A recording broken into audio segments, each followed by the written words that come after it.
আসসালামু আলাইকুম সবাইকে। আজকে পড়ব আমরা তৃতীয় শ্রেণীর বাংলাদেশ ও বিশ্ব পরিচয়। আমাদের অধ্যায় প্রথম, আমাদের পরিবেশ, প্রাকৃতিক ও সামাজিক পরিবেশের বৈচিত্র্য। নিচে ক, ছবিটি পর্যবেক্ষণ করে প্রাকৃতিক ও সামাজিক উপাদান চিহ্নিত করি এবং নিজের চোখে তালিকা তৈরি করি। প্রাকৃতিক পরিবেশের উপাদান, পরে সামাজিক পরিবেশের উপাদান নিজে তৈরি করবে। পরে 2 পৃষ্ঠা। প্রাকৃতিক পরিবেশের উপাদানগুলোর মধ্যে বৈচিত্র্য রয়েছে। কোথাও রয়েছে উঁচু নিচু পাহাড়, কোথাও পর্বত, কোথাও সাগর মহাসাগর, নদ নদী, খাল-বিল, হাওর বাওর ইত্যাদি প্রাকৃতিকই করেছে বৈচিত্র্যপূর্ণ।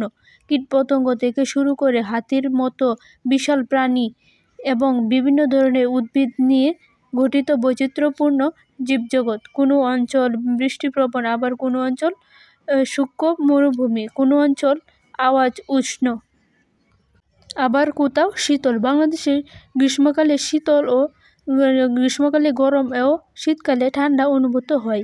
এদেশে বর্ষাকালে প্রচুর বৃষ্টিপাত হয়। অতিবৃষ্টির কারণে কখনো কখনো বন্যাও হয়, আবার অনাবৃষ্টির কারণে খরাও হয়। এভাবে গড়ে উঠেছে বৈচিত্র্যপূর্ণ প্রাকৃতিক পরিবেশ।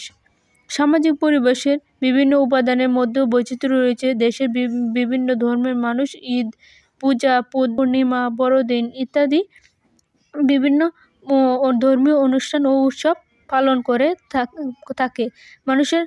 মানুষের প্রয়োজনে গড়ে উঠেছে স্কুল, মাদ্রাসা, কলেজের মতো বিভিন্ন ধরনের শিক্ষা প্রতিষ্ঠান। আমার সমাজে রয়েছে কৃষক, মৎস্যজীবী, ব্যবসা পরিচালক, শিক্ষক, ডাক্তার ইত্যাদি বিভিন্ন পেশাজীবী মানুষ।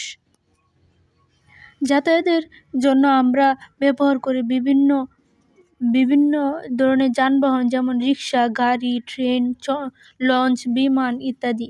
এক এক অঞ্চলে মানুষের ঘরবাড়ি, বাসা, খাদ্যাভ্যাস ইত্যাদি এক এক রকম।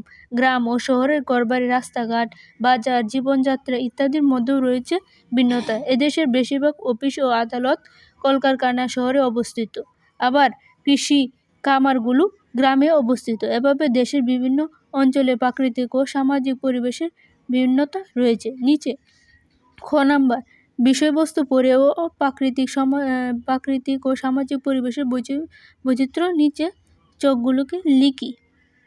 প্রাকৃতিক পরিবেশের বৈচিত্র্য লেখো। 3 পৃষ্ঠা। অ্যাসাইনমেন্ট গ, আমার নিজ এলাকা প্রাকৃতিক বৈচিত্র্য বর্ণনা করি। 2, গ্রাম ও শহরের আবাসিক এলাকার বৈচিত্র্য বর্ণনা করি। পরিবেশের উপাদানের বৈচিত্র্য নিয়ে নিচে ধারণাটি সম্পন্ন করি। নিচে চিত্রটি দেওয়া হলো, তোমরা বুঝে নিও।